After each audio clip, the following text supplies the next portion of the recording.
Welcome to March Madness Hoop Credit. Danger was having the time of his life getting to that basket, but it was just a sad day to play for Memphis because Colorado State came in with a smooth upset. Evans was letting it fly. Green ball. I had Oral Farm too. Marion Dickerson was everywhere. He was doing his best to torture Alabama on both ends. From beginning to the end, the man was pretty much on fire. Bucket after bucket. Alabama couldn't leave out here with a loss. Mark Sears and Diabate kept his game in control. Green ball. Illinois couldn't do anything from stopping Swain from being strong and getting to the basket. Man practically lived in the paint and won. But what they could stop was Xavier from winning this game. Will Riley showed some paint presence for himself, getting an and one. Great performance from Ivisic. He was doing a whole lot, performing big on both ends. Gotta be impressed with the shot. But I mean, Walter Clayton Jr. First point to the game for anybody was him pulling from West Bubblefuck. He can really let that shit fly. Green ball. No, seriously, from Yucatan and one FaceTime.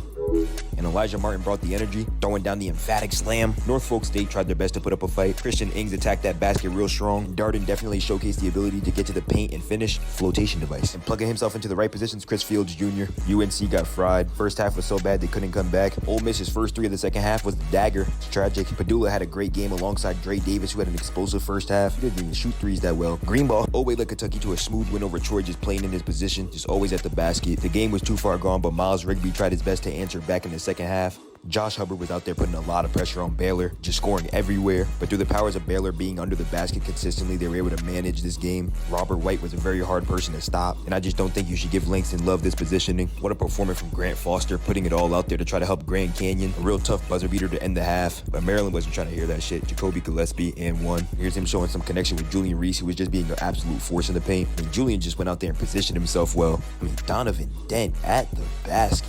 Tough finish. And with the help of Joseph, they were able to put a dent in the goals of Marquette trying to win. You get it? But David Joplin definitely made it a difficult game. The man was out there being Mr. Knockdown. Green ball. And Cam Jones tried to carry Marquette into the second half with some huge momentum. Hitting this real tough lay to close out the half. That's Bank of America. Duke walked down Mount St. Mary's. And Tyrese Proctor led the charge with 6 big threes. He was a human torch. Green ball. Michigan State with a big win over Bryant, led by a much athletic Cohen Carr. Don't stare at him. And Jace just made himself available at all times, knocking down 3 threes. You know, Jacob making a big push for the Bisons, knocking down a 3 to cut it down to 30. Jacob couldn't stick with double M. Iowa State absolutely walks right past the Bisons. Arizona was just having fun with Akron. Jaden Bradley has real estate in the paint, flotation device. And I think Trey might have been renting an apartment down there too. Liberty couldn't fuck with Oregon. Jackson FaceTime. Jason Edwards went out and did his best for Vanderbilt, even knocking down a clutch 3 to tie it up and keep him in the game. But Jordan Ross and the St. Mary's starters held it down. The question is, how's your brackets looking?